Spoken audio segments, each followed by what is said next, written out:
So I'll call the meeting to order. If you all please rise for the Pledge of Allegiance. I pledge allegiance to the flag of the United States of America and to the republic for which it stands, one nation, under God, indivisible, with liberty and justice for all.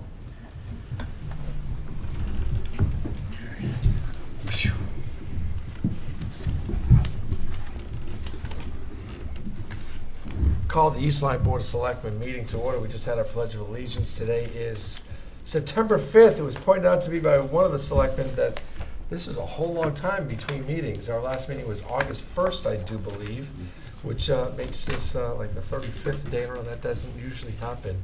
But even during our summer months when we only had one meeting, this is the longest it could possibly happen, I guess. So anyway, we're here. We have an opportunity for delegations. Anyone like to speak to the Board of Selectmen this evening? Mr. Biala wants.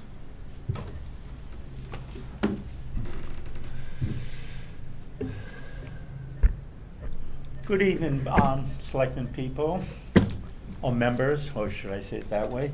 My name is John Bialawans Jr. of 61 Walnut Hill Road. I'm not going to talk about my pending lawsuit or nothing else. I'm going to talk about the way the roads are being cut back from the edge of the road. Back in the old days when George Sawicki and Bobby Gibbs would drive around in their 3-yard dump truck, they used to use hand sickles and size and everything else, and they used to clean the roads 20 feet back. And they were always red in the face and everything else. They were happy all the time, and that's the only thing they did. And they cleaned every inch of this roads in this town.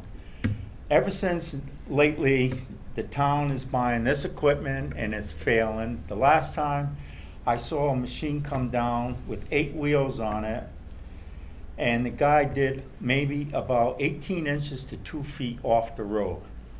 I never saw a piece of machine a waste of time. He shouldn't have even been on the road. And then he didn't even do the job correctly at all. And then they finally came up with guys with weed whackers, and they tried to trim the roads because people would be halfway in the other lane because the brush was so far over. I'm really surprised that we pay so much taxes in this town, in the north end and everything else, and nothing is getting really done, and it's, you should say that, well, blame it on the leaders and everything else. It's not that. I don't know what it is. It's just that there's no communication, it seems like, from one department head or to another one, or just to walk around and drive around and see what's going on. It doesn't take that long. The other day, last Friday, I saw 2 guys in a truck with weed whackers behind them, and they didn't even stop. They just kept riding around and everything else. Then I got in the car probably about maybe 15 minutes later. Then I saw them coming out of Scotts Road. And so in other words, they just drove all around the whole countryside, not doing a thing. And it's just a shame. If the town needs workers or somebody to run the machines and everything else, I know numerous people that would hop on the machines and do it and everything else. I don't know what the problem is. If the town is really low on staff or what, because they're John Dravik, Harry Sawicki, myself, Kenny Silvestri, Bobby Adima, Billy Stefanski. We all live in the north end. We could just get on a machine. We probably have keys for half the machines that the town owns. And it's just getting to the point now that it's disgraceful. And you go to Waterford and the roads are done nicely. They're done at least 10 feet off the road. You go to Montville, I was working out that way today, and they go back even 20 feet and everything else.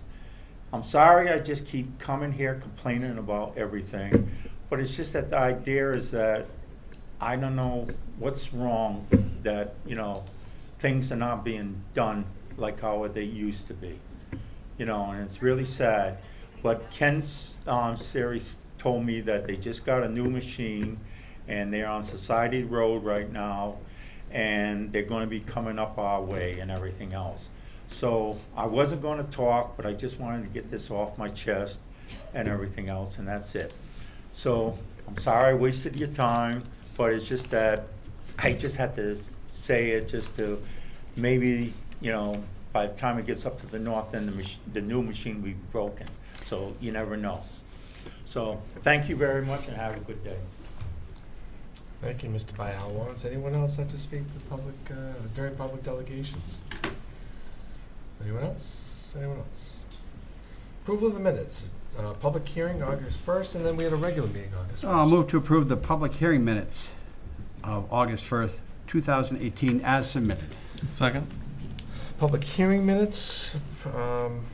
Any comments, questions, corrections? All in favor, say aye. Aye. Any opposed? Any abstain? There we go. Regular meeting. Move to approve the regular meeting minutes of August 1st, 2018 as submitted. Second. Comments, corrections? All in favor, say aye. Aye. Any opposed? Any abstain? Well, there is a consent calendar this evening.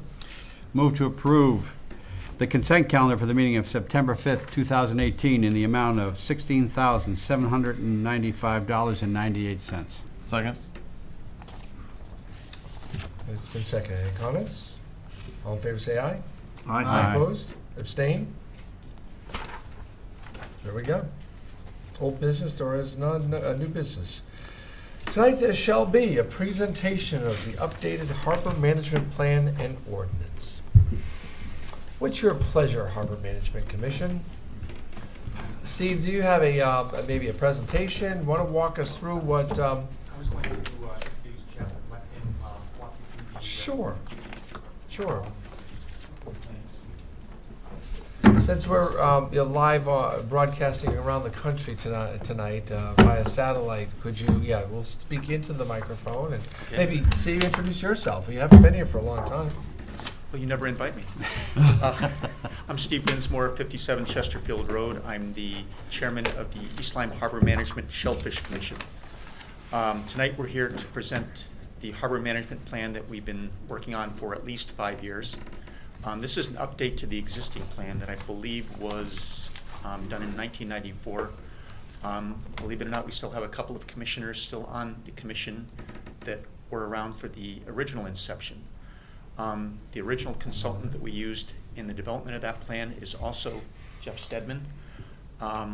He's probably one of the most knowledgeable people in the state on harbor management regulations, and he's helped us tremendously on updating our plan to the latest state regulations in accordance with the Coastal Management Act, the Harbor Management Act, and bringing everything up to date. And I'll let him give you a background of the history of the plan, the need for the plan, the reason we have a harbor management plan, and then I'm sure we'll be happy to answer any of your questions.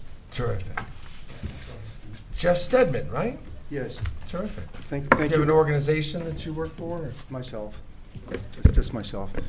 And I also feel very fortunate because, as Mr. Dinsmore said, I started on the first harbor management plan here in 1990, so if I can count right, that's 28 years. And at the time, one of the big issues was the replacement of the Route 156 bridge and what to do with the railroad beach. And if you remember, the original plan set a vision for the use of that bar on the old approach to the railroad bridge, that would be a public space, and that there would be access through the railroad, the underpass over to the railroad beach, and that there would be a public walkway. So I think that's something that can be looked at as a success. Not that it was the result of the harbor management plan, but the plan set a vision for it. And as part of the harbor management plan at that time, the Harbor Commission worked on a special study of that bar area and what could go in that area. So I think that's a nice thing to think about. We haven't done any anything major change to the harbor management plan that originally was adopted. We've updated it, we've added some more detail to the policies, but really the plan is only as good as the Harbor Commission that serves to apply its policies. And if you bear with me, the purpose of the state legislation, which was in 1984, the State Harbor Management Act, the purpose of it, if you look at the legislative history, is to increase local authority relative to the state of Connecticut. And in that regard, it's sort of a complementary document to the Plan of Conservation and Development. The two interact on the waterfront. But the origin of it, and I'm familiar with this because I lived in Norwalk all my life, but in 1980, the Corps of Engineers contractor came to Norwalk Harbor to dredge a part of the channel and found people had built docks out into the channel and didn't quite know how to deal with that. And they got involved with a U.S. attorney at that time trying to develop a program to enforce the Corps of Engineers policies.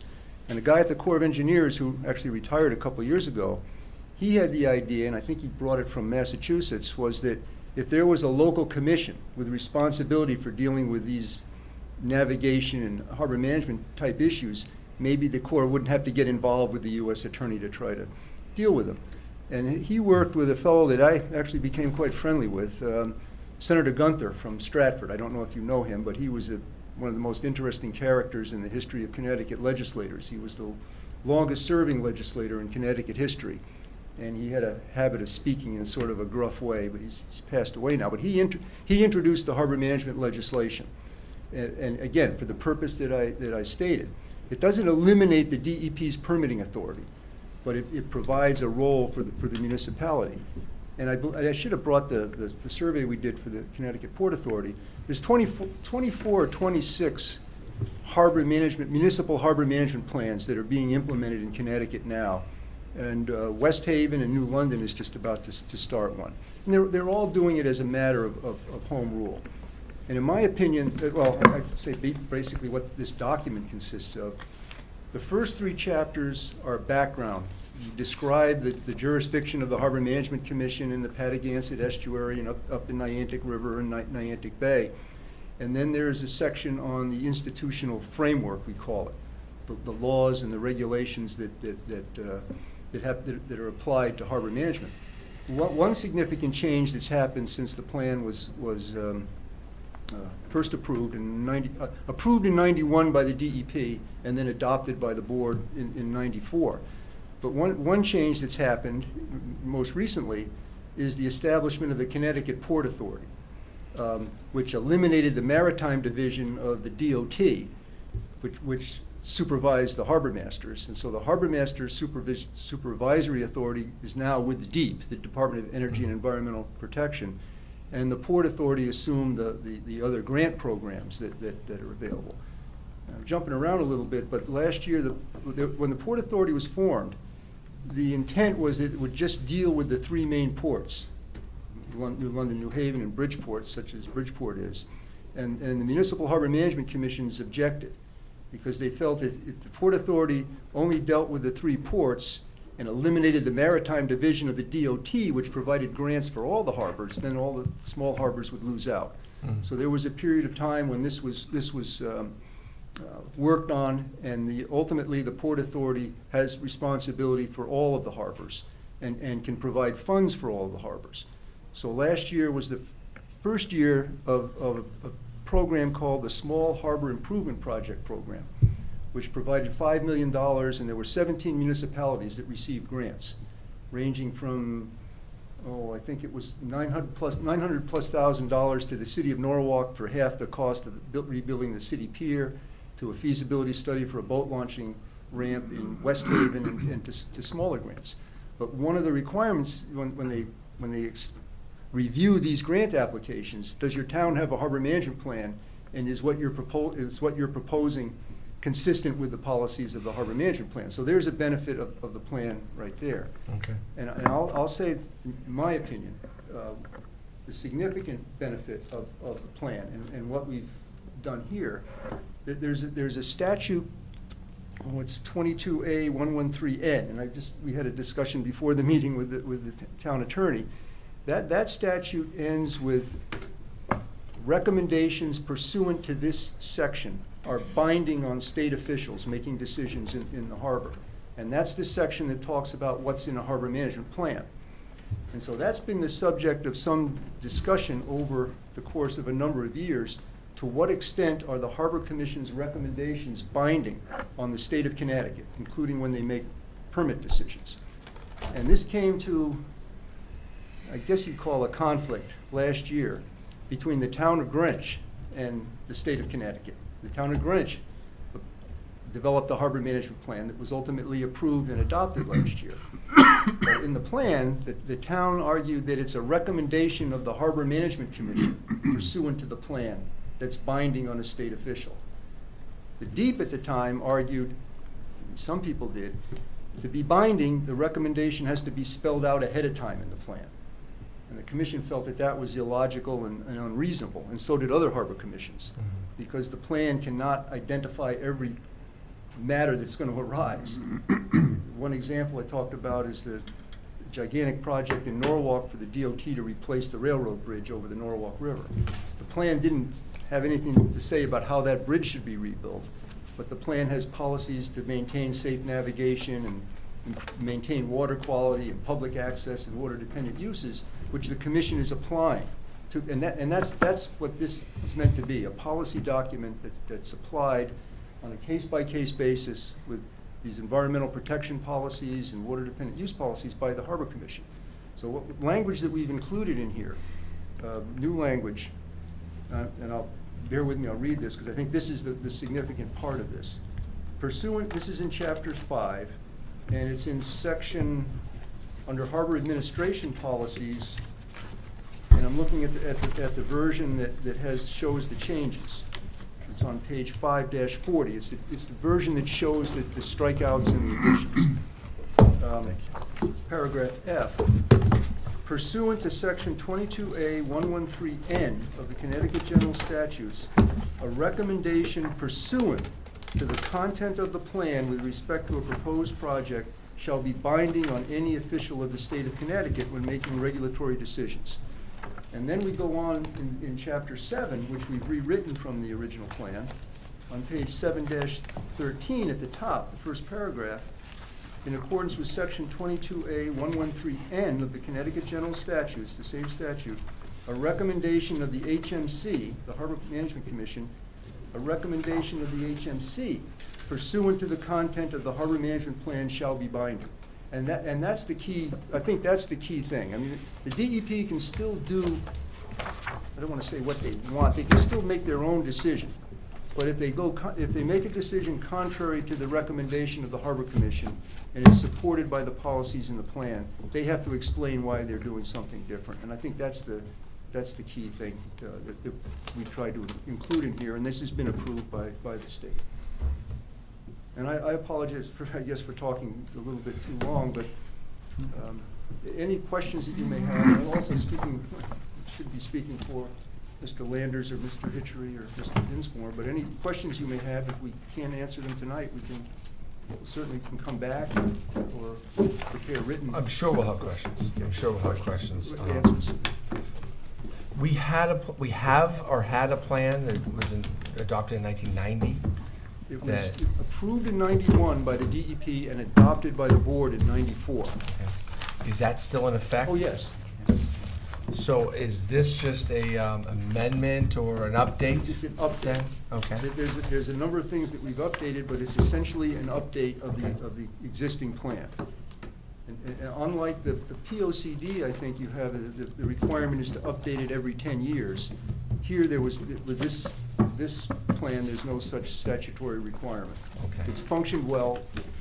We're not changing. We hope that we've clarified some things, and Got it.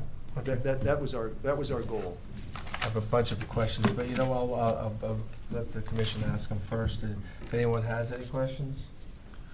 Well, we have Sure. a plan, and we have two things here. We have a plan, Yes, we do. right? Two things. And then we have the Ordinance. ordinance here. Could you explain? I briefly went through the ordinance. Could you explain the differences in the ordinance? The ordinance we crafted in part with input, and Mr. Hitchery is here, the former harbor master, who felt from his experience that there were opportunities and it was necessary to clarify some of the requirements having to do with issuing mooring permits. And the assistant town attorney said that there's also technical things that maybe this is an update of an existing ordinance too. Sure. Felt that there were some technical things that weren't quite right, including we eliminated the reference to the staggered terms of the Harbor Management Commission, which still exist. So we looked at that. I think that was just an update too, if I may. It looked like it was a lot of language and clarification. Some of them is wordsmithing. You know, Yep. I know there's one that says all mooring permits are valid for 1 year, and this says all mooring permits expire on the 31st of December of the year issued. Things of Yeah. that sort. Okay. We'll have town attorney come up and give her take on the ordinance, maybe after we hear from Mr. Stedman and have questions to the harbor management and Mr. Stedman. One thing I might mention too is one thing about the ordinance, it doesn't require approval from the state of Connecticut, which is a fairly cumbersome process with the plan. Okay. But you don't need to do that with the ordinance, or you'd be limited if you had to change things from year to year. So it's on us, the ordinance needs to be approved by us, the plan is approved by the Harbor Commission, and the state, correct? The plan prepared by the Harbor Commission, approved by the state of Connecticut, the DEEP, and the Connecticut Port Authority, which took over that function, as I mentioned, from the DOT, and reviewed by the Army Corps of Engineers. So it's been approved by the state, but DEEP and the Port Authority, and we addressed any comments that the Corps of Engineers had. But for the amendments to take effect, they have to be adopted by the Board of Selectmen as well. So we need to approve So the both. plan is being adopted by the Board of Selectmen? Yes, correct. Okay. But it's separate from the ordinance. And the ordinance needs Got to it. be That approved by also the needs to be. selectmen. Yes. And, got it. So there'll be two different votes then, Yes. and two different issues coming up at the same time. Other questions, Mr. Salerno, while you started it? No, Okay, Mr. Sirius? No, I'm good. If there's anything? Yeah, I'm all set. No, I don't have any questions. I just know that this process has been going on for several years. It predated my ex officio responsibilities with the Harbor Management and Shellfish Commission. And there's been a lot of due diligence put into the effort by the commission members and Jeff's guidance from a historical standpoint. So I see this as strictly an update that improves the language and the applicability of the plan as we go forward to manage our waterways. So I think it's a very good job by all involved. It's a tough commission, isn't it? Mr. Hitchery, Mr. Landers, of course, Chairman Dismore. It's a tough. You guys are doing a lot of work over there in different ways. This was a whole lot of work, and it's appreciated that you're staying with it and seeing it through. Could you? I assume you're kind of the author of it. You're the guy they brought on in to author it, to bring it all together. Wordsmith, yes. You're the professional that brought it in. Could you give the board maybe three highlights, three of the top examples of the adaptations, the amendments, the improvements that, and only three, and it doesn't have to be detailed either, but just what would we be looking for in here? What's that? Yep. I might also say that again, the first three chapters don't show what we changed from previously. I mean, it's a descriptive Right. text. In 4, 5, and 6, we show how we've made changes from the last time. Okay. We've included, for example, a basic goal of resiliency, to support and encourage efforts to be able to prepare for storms and to be able to recover quickly, and that can be used when applying for grants for emergency management purposes, things like that. So we added a goal for resiliency. I think that's significant. We've also, with respect to Cheney Park and the Grand Street boat launching ramp, we have recommendations for continued, and also the railroad beach, continued improvement or enhancement of those facilities as key public access points, which we felt then could be used in applying for grants from the Connecticut Port Authority to improve those. And then the third thing I would mention is what I mentioned before, this language about the binding recommendations of the Harbor Management Commission in reviewing proposals that come before the commission. And we also, there's a number of things. The Camp Niantic was interesting. The military division was, they didn't like the way that we talked. The original plan talked about if that property becomes available in the future, it's something that the town would want to pursue and public access through it. And of course, they said that there are no such plans. And they also applied to the state for markers offshore of the property, which seemed to indicate that nobody could come past those markers. But the deep and boating said that those markers can warn people that they can't go ashore, but they can't keep people out of the navigable waterway of Niantic Bay in that area. That's a good overview. That's a good update. Those are just a few things. Yeah. And then we had a discussion about the living shoreline. Yeah. I know it well. Okay. And I'm not laughing because it's funny. But we had a discussion with the deep about that, about trying to put into the plan directions about this is the way it should be, or this is what we want. And we referenced the living shoreline and we defined it, but whenever we referenced it specific to the legislation, so that we weren't interpreting anything in the legislation. We were just saying that this is what the legislation says, and that was satisfactory to the deep. That's probably smart because there's many. There's as we found out as a town, there's a couple of different interpretations. It's Deep's interpretation, and then there's the author of Living Shoreline who does a lot of work in our town and gives a completely different definition of living shoreline. So by you just being somewhat neutral on that, we're And we talked not about that subjecting with the the town town. to a lawsuit. Sorry. That's okay. We talked about that with the town attorney. Yeah, yeah. A couple of years ago. And his recommendation was don't interpret, just reference That's the brilliant. statute. It's brilliant. Uh, Let them figure it out, And right? so there's a section on coastal resiliency that we added. And I also think that when we talked about the resiliency and the emergency management, that, again, you can use this in applying for the policies are such in here that when you apply for grants for beneficial purposes, you can find something in here that will support your application. For whether it's for emergency management or water access.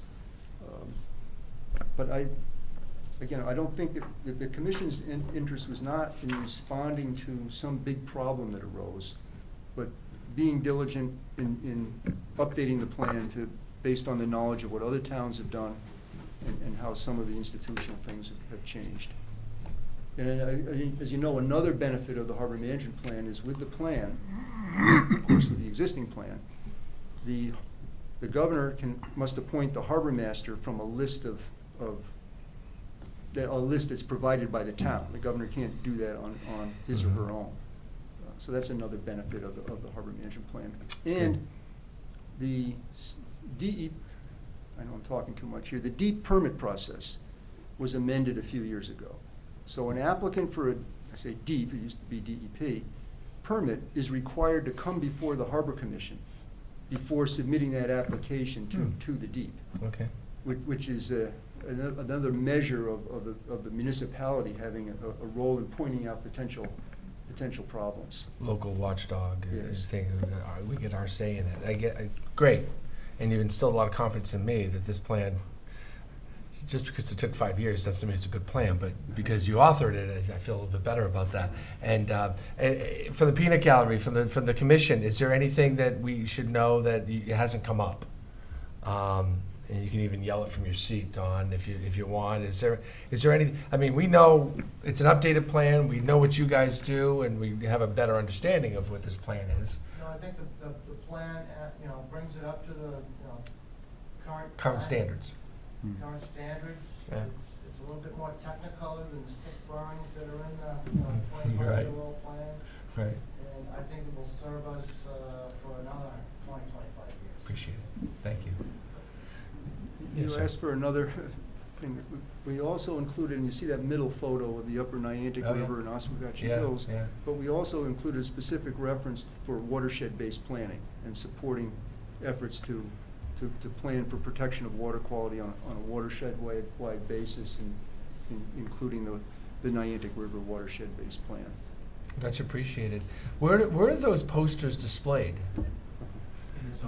Nowhere yet. I just, those are photos, those are 3 years old now. So I have a whole set that I took of the area then. They can certainly be put on, I can provide them for the town website or however you. Well, when your think is work's best. done and you're looking to, you don't get the dumpster, bring them in, Well, I'm not because gonna- we'd like to put them up. You know, we have easels and we try to inform the public Yes. coming in to Yes. do their business in town. I think it's just great they're great photos and really go that way. give a great appreciation of all the work, what you folks are controlling and managing. What I might do in that regard is adhere them to a background a little bit more than just the spray adhesive that I put. I can That'd be make them great. a little bit more Thanks, Jeff. sturdy and Thank you. provide them. Are there any other questions about the plan itself? And then we can move to the ordinance, which is the big daddy. Final comment from you, Mr. Daigle. You sit as the ex officio, you know the work they're doing. They've been working on this thing for as long as you've been around, and then some. And